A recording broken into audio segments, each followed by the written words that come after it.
So that is the great thing. Sometimes technology really does work, and it's so much easier to bring everyone back into the virtual room than I'm sure some of you have done those conferences and sessions where people disappear into the back of the park or around the side of the bar and you can't get everybody back. So this is definitely a bonus. Okay, so a short conversation, but hopefully a useful one about what's challenging right now and what are we doing that might be helping ourselves. We'd really like to collect some ideas. So if you wouldn't mind, if you came up with something good, put it in the chat. What are you doing that is helping? And this means we can start to collect some ideas. So, you know, what are you doing that's genuinely helping you through this second lockdown right now? Just spend 30 seconds collecting some ideas. Oh, exercise, for sure. Get into the fresh air. Yeah, walking twice a day. Oh, double. Very good. Yeah, mindfulness and cocktails. I'm going to think about my mojito very carefully. Routine. Yes, yoga with Adrienne. Yes, she's got a great reputation. Nature, super important. If you're on screen all the time, get into nature. Just look at a tree. Honestly, it does you good. Weekly social, Pilates. Yeah, walking in daylight. Yeah, get that vitamin D. You know, we've got a short window these days, which means giving yourself a bit of a lunch break is really critical. You might be someone who works very long hours. Having just even half an hour right in the middle absolutely helps with that whole well-being, being out of focus, stop that hyper neurological stuff that goes on when you're on screen all the time.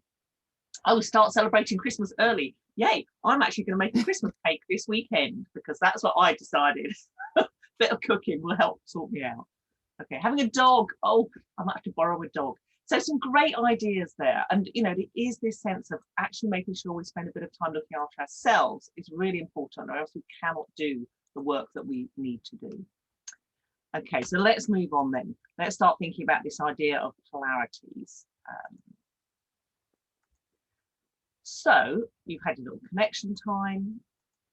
So anybody, you may have been thinking there was a bit of this going on, a bit of juggling, a bit of plate spinning, trying to fit everything in a tricky situation. That does seem to be a bit of a theme these days. So one of the ideas behind polarities is this sense of when you're desperately trying to juggle two things and you know they're both important. And it's this sense of polarities are interdependent pairs. They're not a problem. So, you know, one of the classic polarities we have at the moment in the country is we're saying, hang on a minute, we need to look after the health of this nation. People need to be as COVID safe as they can be. And yet we need to have an economy that is able to get going. We can't have a collapsing economy. So you have a real tension there. And if you spend, you know, overly focusing on one, it probably means the other one's going to fall. If you spend too much time on one, you will have an issue. So it's a real challenge of an and situation, not an or. And, you know, as leaders, you will have this all the time. How do I do this work? How do I spend time with my clients and still run my charity? How do I, you know, engage with my passion and still have time for my family? You know, this idea of tensions is always going to be there. So I just want to now see if I can draw a little picture. So, you know, in the good old days, I would have a whiteboard. So I'm going to draw a polarity for you. So at the top, you can see there's this thing, you know, to live is a really good goal. To actually live is a really an excellent aim, I think, a really good hope. And actually, you know, the opposite of that, the worst thing that can happen is you die. So this is a really straightforward one. I want to live, I don't want to die. So therefore, I need to breathe in and breathe out. So if we think about what happens here, this is obviously a very basic example, but I think it gets the point across. So when I'm breathing in, there we are, I'm breathing in, I'm getting all this lovely positive oxygen. This is great, this is fantastic. If I just carry on breathing in, which is a very positive thing to do, eventually it will become a negative because I will fall over because I'm only breathing in. So what I need to do is I need to breathe out. I need to get rid of all that carbon monoxide, and I need to breathe out. If I just keep breathing out, oh my goodness, that's not going to work. I need to go back and breathe in, breathe in. So terrible picture, but you can see this idea of it's a flow. We must do part of it, but if we only do one, we will tip into the negative. and then we tend to go over to the other side. But if we just do that, we will tip into the negative. So let's see if I can get back to my smarter looking slides than my very dodgy picture. Right, that's better. Okay, so if we think about examples of possible polarities that you might have going, breathing in, breathing out, we've just done. Activity and rest, that is a classic case. Some of you may have, trained for marathons or done, crazy things like that. And it's a really good example of when you get into the sports field, where you get people who totally just overly focus on, I must do my training, and it's all about, running and strength work and everything else. And then if you just do that the whole time, you will get injured, you will be damaged, you need to rest, you need to recover. But then if you just spend your time lying on your sofa recovering, you will lose that capacity to run. So again, that flow. Caring for others and self-care, we're going to come back to. I think particularly in your sector, it is a real issue. As I mentioned, just in work with the health service, this sense of burnout for a lot of the professionals is getting bigger. And it's really, really critical that leaders and people who are role modeling actually get a chance to think about what's going on for me. So we're going to come back to that care for others, care for yourself. We've already mentioned the protect people's health and restart the economy. At work, it depends on the kind of charity you're in. If you're working closely with people, you may have had to put in place some special COVID protection mechanisms. Certainly some of the I was talking to who was doing some stuff with homeless people were saying they had some real challenges to overcome when COVID first came on the scene, because it's how do we do that close work where normally we would be sitting down with somebody in a very close proximity. We can't do it in the same way now. What do we need to do? Conversely, talking to somebody in the group yesterday who runs the healthcare in prisons. So in prisons, literally only last week have they now been allowed to wear face coverings because it was a security issue. So there's a tension, security and protecting health. How do we get that right in a particular environment? Some of you work for really large charities, some of you work for smaller ones. You will have your issues. As a leader, classic one is how well do you get that balance right between challenging your team, pushing your team, and supporting them? And does that balance shift when things are really under pressure? How do you constantly juggle that as a leader? So that is the idea of polarities. So now we're going to talk through, I'm going to build up, if you like, the idea of a polarity, and then we're going to go into breakouts again and actually start doing some work. So any polarity, anything that's in this kind of interdependent pairs will always have a greater purpose. There has to be a point to this. It's not just a discussion about, oh, which. So what are we trying to achieve overall? So all of your organizations will have a purpose. That's one of the joys of this sector. There is definitely clarity of purpose. Why are we doing this? This is important. So what is our purpose? But also conversely, what is our deeper fear? What do we genuinely worry about? If our work is not successful, if we do not achieve this, what happens? And actually, again, psychologically, that's a really useful discussion to have with people. What are we trying to do? And what are we anxious about? So you get that sense of clarity of goal, a purpose, a common aim. So within this clarity of purpose, where are our tensions? What do we need to do? When we're thinking about our tensions, when we had my terrible drawing of breathing in and breathing out, what we're going to start to build up shortly is what are the positive results of focusing on one pole? If we keep doing this, what happens? However, we also need to recognize, if we just do this, if we over-focus, we will tip into that negative aspect. So we need to explore and identify what's going on there. If we follow the loop, okay, what are the positive results of focusing just on this other side? So trying to think, I did some work, interesting work with people talking about having clear plans and being flexible. There are times when having clear plans is incredibly useful. You've got structure, you have clarity, people know what they're doing, you can allocate your resources. However, if you become overly fixated on that clarity of plans, and if it's not on Microsoft project, you're doomed. You are going to have problems when a crisis emerges, and you have to be flexible. You have to be able to respond differently. You have to be able to mobilize your resources differently because something else has happened. If you're just in the flexible space and we'll just see what happens, you might miss opportunities. You might cause a bit of chaos and uncertainty, and the brain does not like uncertainty. So what happens there? So this flow continues. And we can see this happen. You're spending too much time in this top right, we will start to dip. We then get the backlash. Oh, we're spending too much time being too structured. Let's have some more flexibility. Hang on, we're getting too flexible here. We are flipping. So all the time, this flow goes on, and it's how do we manage that?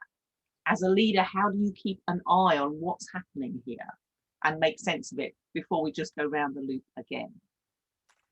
So I'm just going to stop sharing them. I had a bit of a discussion with Julie, primarily talking about what might be a helpful polarity map for this group to construct. And we explored a number of different things, including, if you're trying to recruit people for your particular organization, how do you get that balance right between somebody who's totally passionate about your thing and somebody who absolutely has the professional skills that you need to, I don't know, do the finances for the organization? How do you get that balance right? Overly passionate people, you might not be able to be as effective. If it's all about the structure, you are not going to have that same sense of engagement. So that's one of the things you might be juggling with. Anyway, we explored lots of different things, and we thought, actually, given where we are here and now, given the pressures that everybody is under, it would be useful to think about the polarity of self-care. How good are you at looking after yourself, particularly in the moment? And what about caring for others? Because not only do you have to care for your staff, you may also be in a role which involves caring and looking to support clients. It depends what your jobs are, if you like. So this is the polarity that we're actually going to pull together. But before we do this, I think some of you have used menti.com before. I'm hoping so. You need your phone. Hoping everybody's got their phone. Okay, so you need your phone, and what you need to do is you need to go to get on the internet. I'm hoping you've got a smartphone. You need to go to menti.com. So MENTI.com. And we're just going to do a little survey.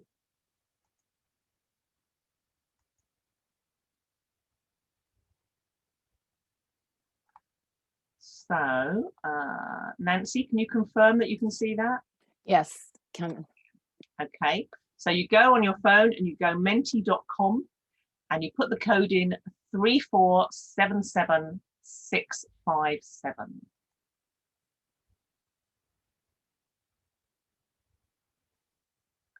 And I would just like you to answer the question. Give me a word. How is your team right now? Yeah, we've already got a theme.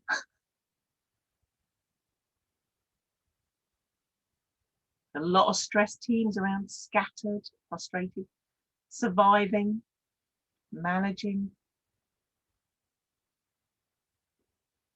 stretched, overworked, determined, hanging on in there, overworked, distant. This is your context as leaders. These are your people. This is where they are.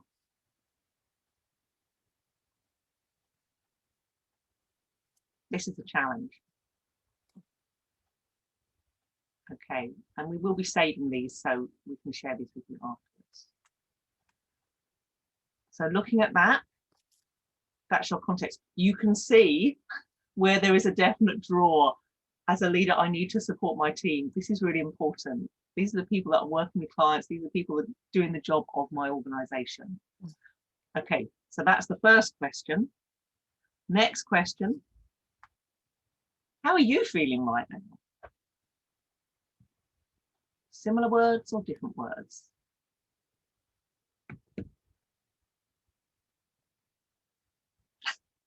Yep. Okay. Tense, tired, okay. Stressed out.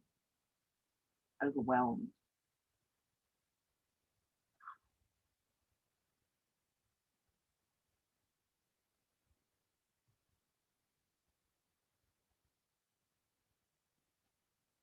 Wow, guys, this is a tough place. This is a tough place to be in right now. You know, I really hope that the Ella forums and sessions like this and your smaller group works is a support for you, because this does look like a very tough place to be. Okay, so we will be sharing these right now. So you've got yourself in quite a tricky place. I think we're all going to find the person that said okay and say, how do you do that? And we know your teams are in a tough place as well. So we'll come back to that one. So given that's our general view of where our people are, where we're feeling right now, how we're feeling right now, we're going to get you into, Nancy, did we say we had 24 people? We have 25 now. That's fine. We're going to break you into 4 groups. Okay. And each group is going to think about one quadrant in the polarity. So one group is going to think about what are the positive effects of really focusing on caring for others? What are the positive results if you totally look at your team, your clients, that side of the polarity? One group's going to look at the flip side of that. What happens if you overly focus on your team? Our third and fourth groups, one group, I'm going to show you a slide, we'll take a picture, so remember what's going on. Yeah. Don't put us in the group chat then. Okay. Another group's going to look at the positive effects of self-care. What does that really do for you? What does that enable you to do? What are those results? And again, another group, which might be tough for you guys, I think.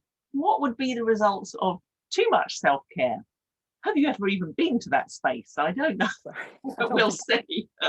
But the idea is that if we have 4 groups, we can then start to build up a polarity and put some bullet points in. So we're actually starting to build something which we can share with you after. So this is going to be our first stage. And then we're going to do a so what round the edges. So let's go back to the screens to make sure we all know what we're doing. This is very, very important. There's my polarity gone. There we go. So, whoops, go back. Okay, so we're going to have one group looking at the positive results and one group looking at the negative results and the positive results of that poll. So caring for others and self-care, that's what we're looking for. So at one point we thought we were going to have 8 groups, but obviously we don't need to have 8 groups now. We can just, let me just, as always, be kind to each other on the screen sharing situation. Let's get back to that. So group 1 will be positive, group 2 will be negative. Yeah, so we'll go back to this and we'll just say, so group 1 is going to be positive results of focusing on self-care, and group 2 negative results on self-care. Oh my God, I go all wrinkly because I spent all day in the bubble bath. I don't know what that might be like. Then we go on the positive results of caring for others. So think about, you might want to think about your team, or you might also want to think about your clients, entirely up to you. And then group 4 is going to be negative results of over-focusing. I suggest take a picture of this slide so that you know what each group is. And then when you get invited to join the breakout groups, make sure you know which group you're in. So you'll be in a group of 5. I think we have one group of 6. No, groups of 6. So think about how you use your time. Explore the options. When you come back, each group's going to be asked to generate kind of 2 or 3 bullet points. What are the main outcomes? I will put them on the slide so we've captured it and we start to build up. Okay, so you're only going to have 12 minutes on this. So 12 minutes to really think about these positive results. Actually, no, I'm going to be mean. 10 minutes. Okay. Nancy, let's be hard on the time. Okay, yeah, I just reset it.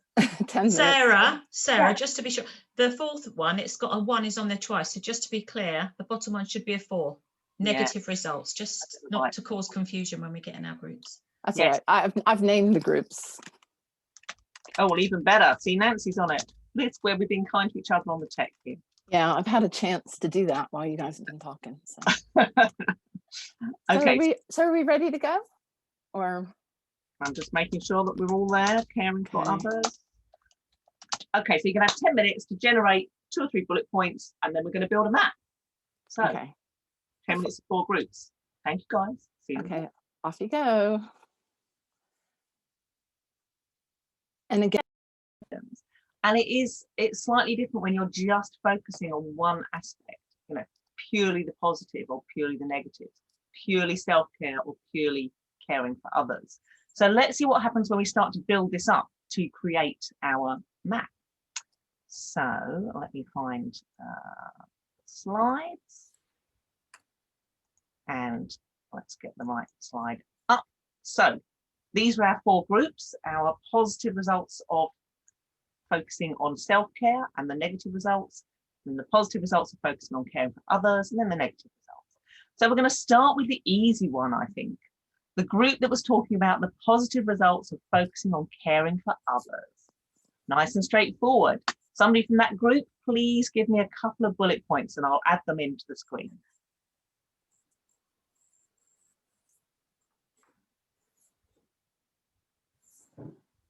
Your beneficiaries benefit, basically, the people you're working with, and people get a sense of self-worth and motivation from the positive effects of our work.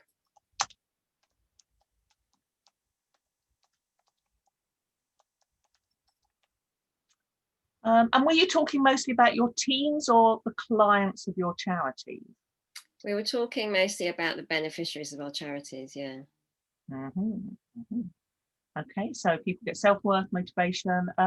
Anything else that we could add into that quadrant? Those are the key things. Someone else can add. Feel free to add. I got thrown out at one point by my technology. So. Yeah, strong. I guess strong sense of achievement.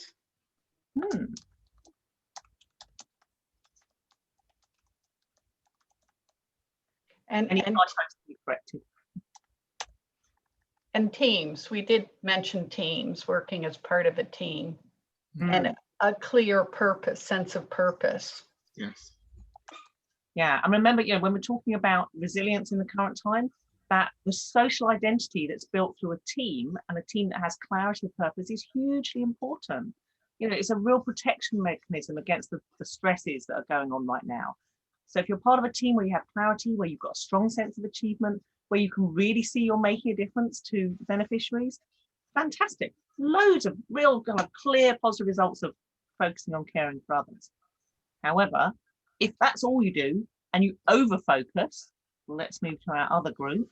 Who is in the group thinking about what happens if we over focus on other people?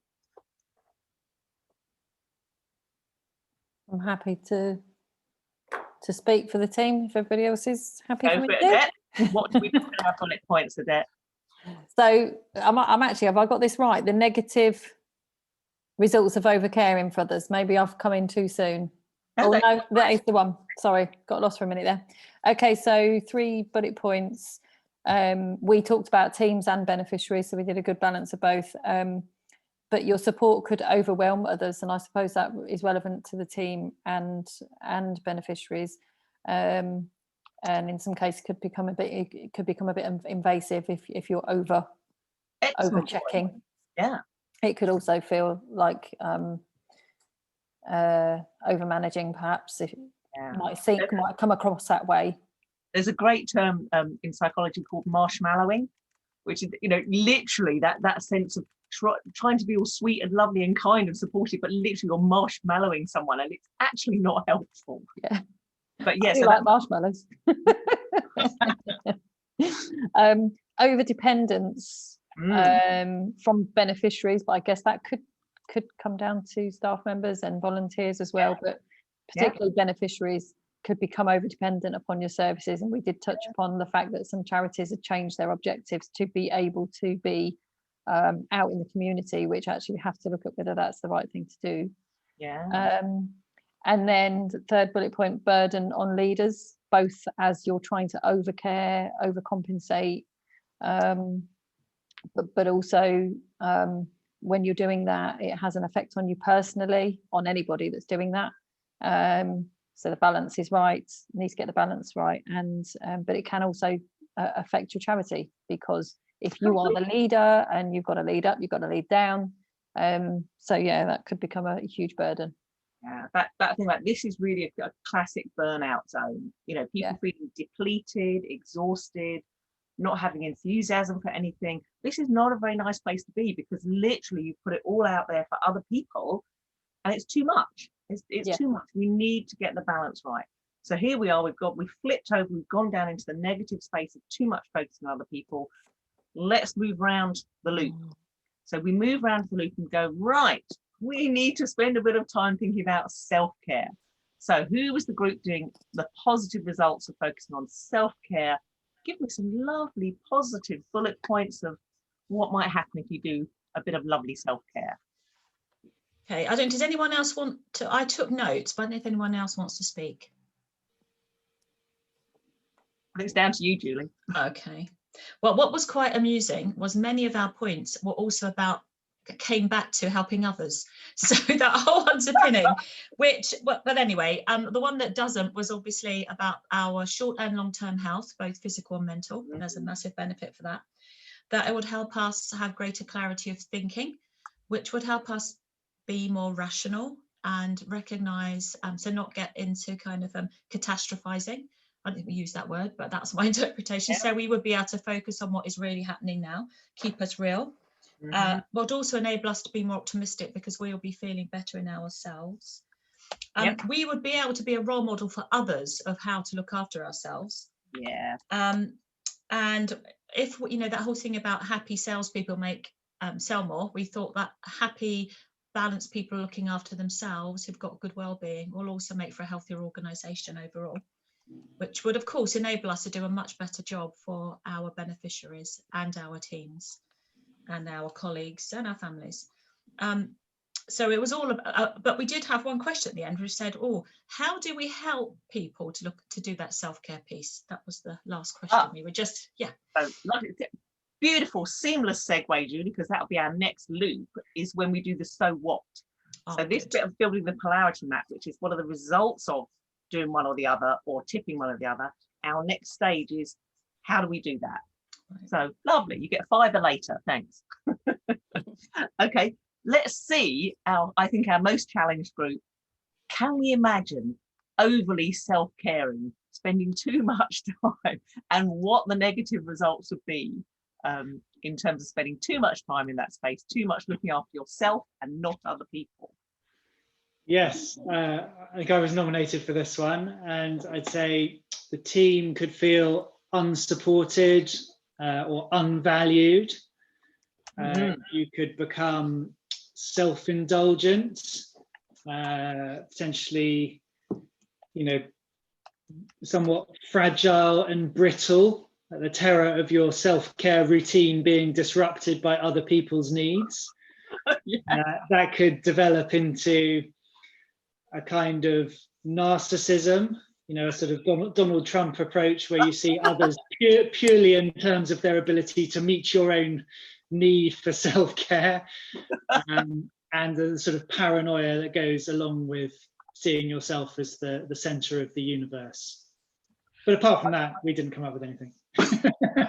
I'll say you definitely went down that route, Nick. Excellent. So, you know, so I think, you know, this is a really great start in terms of a polarity map, because we've got real clarity now about the positive on both sides, but also recognizing there will be negatives. And I do think, you know, having that, this helps us to get that clarity of thinking by doing this collectively and collaboratively. Again, we've got diverse thinking in the room. We're more likely to come up with different ideas, which is terrific. So thank you all very much for that. I think this is an excellent start. Now we get onto the crunch point, which is, well, so what? This is all very fine and good, but, you know, what do we do about it? How the hell do we get there? And this is where the last part of the polarity map is the practical crunchy bits.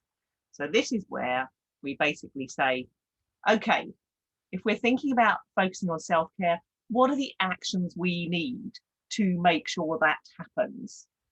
What is going to work to keep us in that positive zone? Also, if we're thinking about that descent into narcissism, paranoia, self-indulgence and everything else, what are the warning signs that we're going too far? What are our little red flags? What's going to help us to notice it? You know, I think that, as you said, the Donald Trumpism in terms of, you know, would anybody ever tell him that he'd gone too far anyway? So what are the warning signs? And again, actions to stay in the positive side of focusing on caring for others.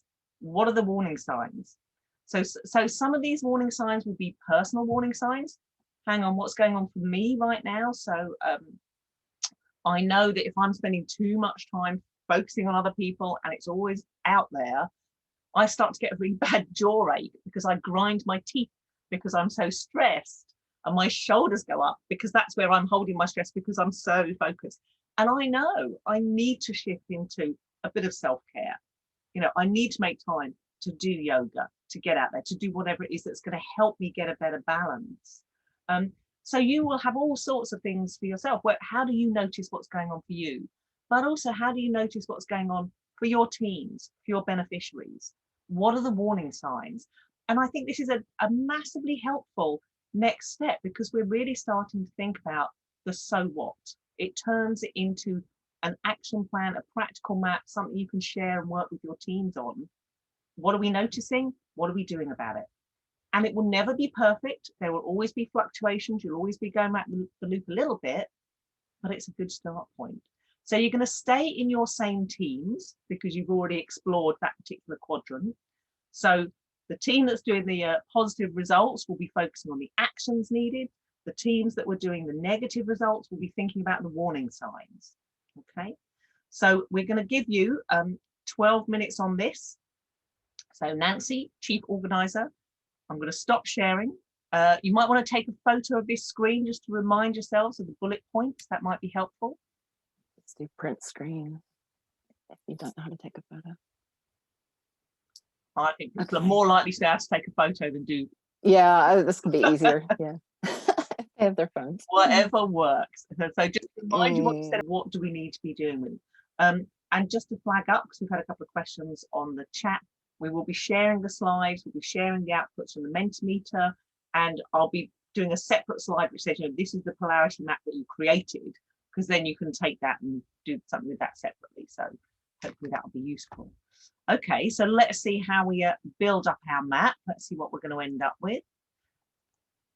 So we will do, let's do the opposite this time. Let's start with our people who are doing the self-care. So here we are doing our self-care.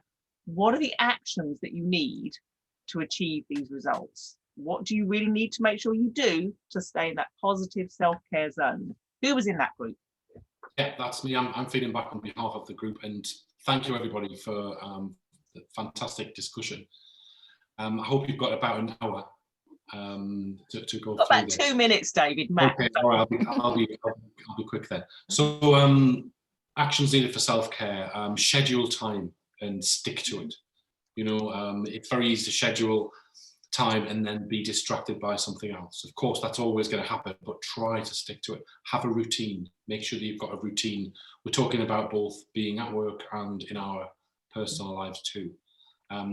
Take time out to reflect. Use whatever techniques might work for you. Might be mindfulness, could be meditation, for example.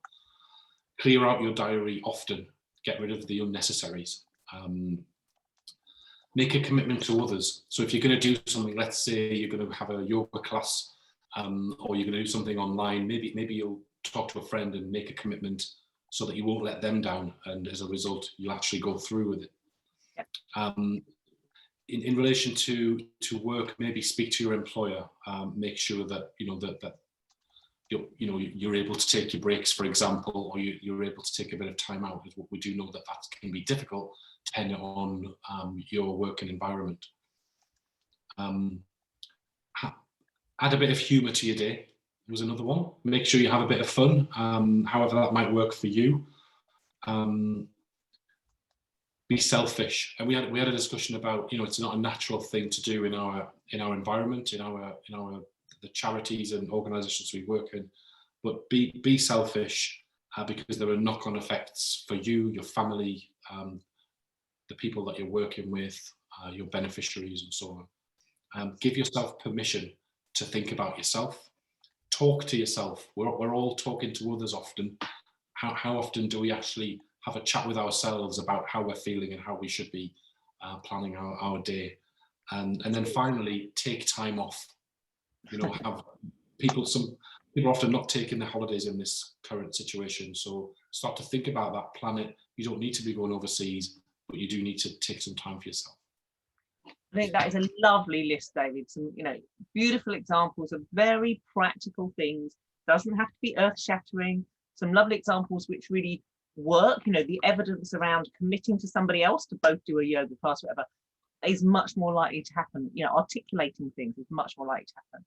Giving yourself permission, is that classic thing about, would you talk to a member of your team in the same way that you talk to yourself? I think people can give themselves a hard time, stop that. It's not helpful. And again, this is where something like this polarity map really enables us to see the bigger picture. So that should be useful. It's like, I refuse to give ourselves a hard time about technology not being perfect. No point. It's okay. Great. So fantastic list there. Let's flip down. What are the warning signs that it's all getting a bit too much? What do you need to track? What are your red flags for this is all going slightly pear-shaped? Yeah, I'm looking at that. So we've got quite a long list here. Silence from others. So are the other people, is there low engagement, low morale, low morale, and the warning sign would be silence from others. Yeah. Are you getting frustrated at the lack of response from others? Is there conflict within your team or conflict with others? Do you feel sorry for yourself? We're saying that not being able to achieve your obsessions could lead to depression, feeling sorry for yourself, and you'll get into a downward spiral. Yeah. And that thing about perspective, feeling sorry for yourself because you haven't been able to do a 3-hour pedicure or whatever. It's just ridiculous. Or just feeling sorry for yourself because people don't appear to be listening to you and responding to you, and or you don't get your pedi, whatever. The smell of burning martyr wafting around the place, Yeah, those were the main points. Yeah. Okay, great. So so there's going to be some things which are internal to yourself. How are you noticing?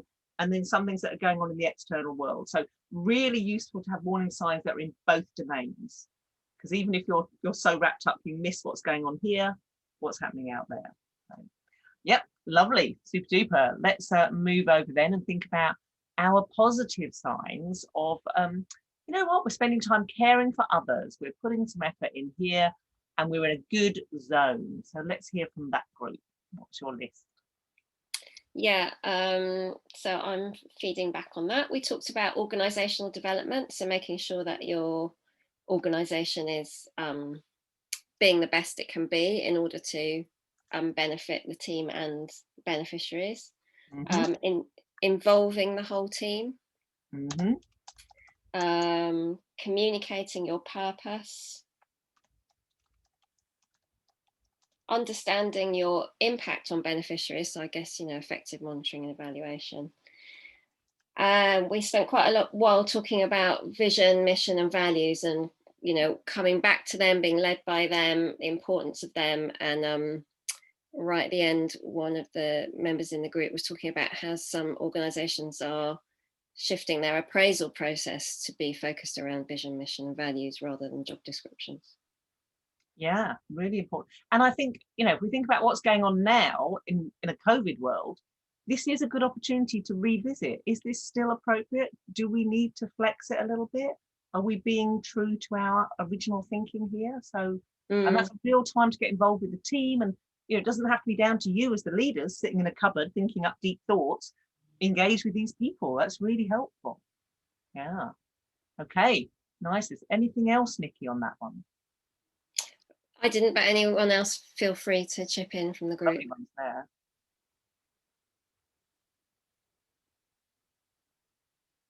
Okay, great. Remember, none of these things happen unless you do something. We want to get the positive results, so we need to put the time and effort in. Okay, so let's think about our warning signs then, our final group. Warning signs that it's just too much on other people, whether it's your team or your beneficiaries, other people. How do we know we're tipping over? Who's going to be? That's my cue. So with this one, we had lots of things to say in terms of actually the warning signs. We talked a lot about behaviours and sort of results of if we don't recognise warning signs. So sort of anger, frustration, focusing on negatives, being tired and exhausted, or recognising that in others, lack of planning, creating firefighting.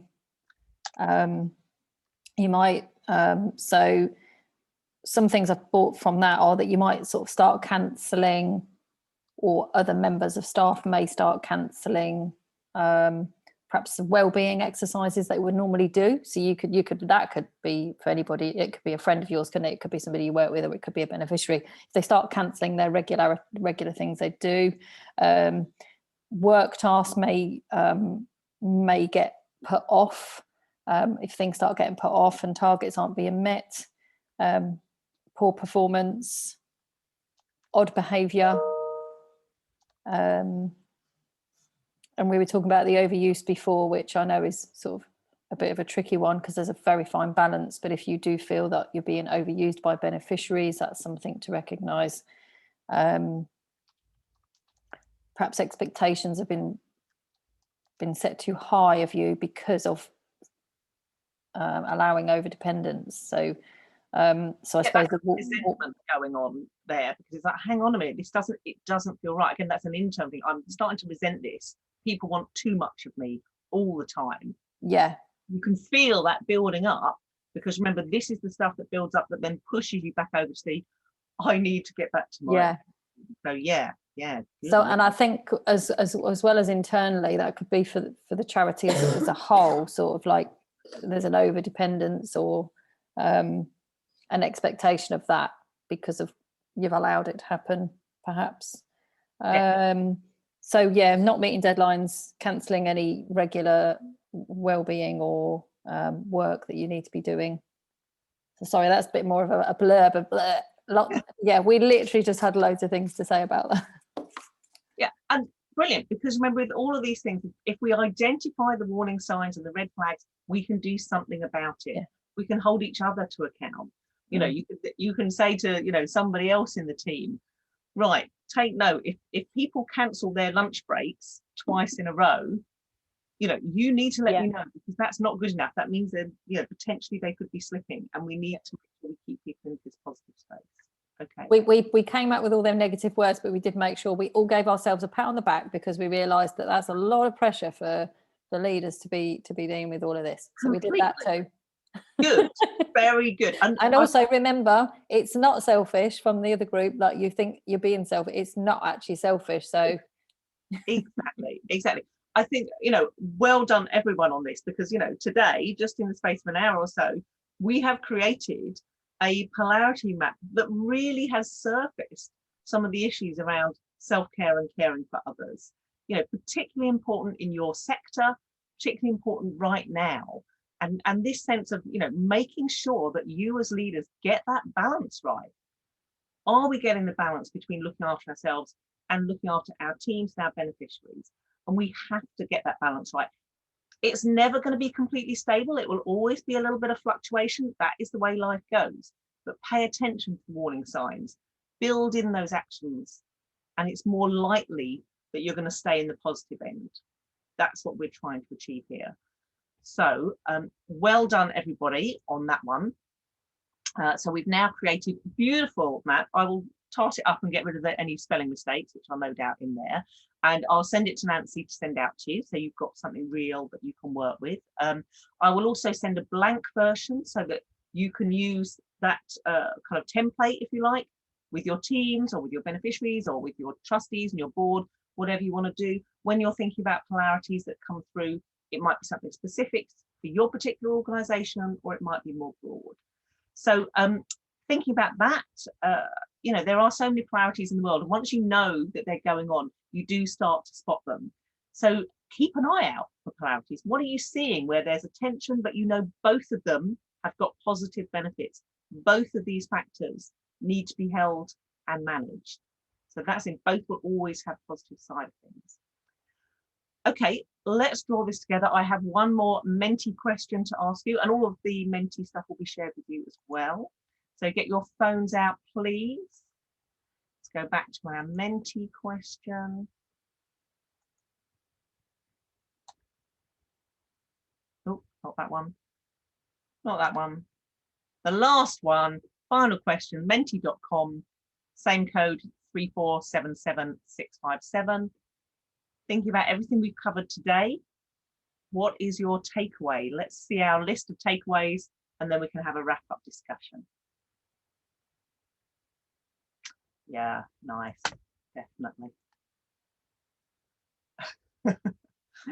Yeah. Somebody said a great phrase the other day. It's like, you know, we may not all be in the same boat, but we're all in the same storm. I've had it that we're in the same storm in different boats, and our boats are different sizes, but we are in the same predicament, whatever the boat is.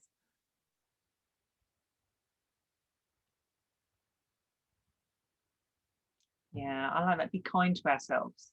You know, don't beat yourself up. It's tough. It's tough for everybody. Let's see if I can scroll down. Yes. Communicate, work-life balance, take time. You know, it really is worth it. You know, if you feel, you know, well and able and capable, you are much more likely to contribute in the way that you want to contribute to your organization, to your teams, to your beneficiaries, all of those. So brilliant. I'm going to stop sharing that one, but I will be passing that back. So thank you very much for that. Okay, so we've covered polarities, this idea of getting balance, this idea about positive and negative results, actions needed and warning signs. It's a very straightforward tool. Any questions, thoughts, ideas, questions? I would just like to say thank you very much for you. So. Yeah, and just really valuing feedback from other people and making sure you ask for it and listen to it. You know, well, that's the only way really to find out. You're going to find it harder to know by yourself. Yeah, definitely. And remember, you know, one of the things we are, so this is very much, you know, part of your self-care is coming to these sessions and getting support and getting your peer support and your coaching and so on. So good job, guys. Yeah, I'm very heartened to know that such things existed. Thanks everyone. Take care.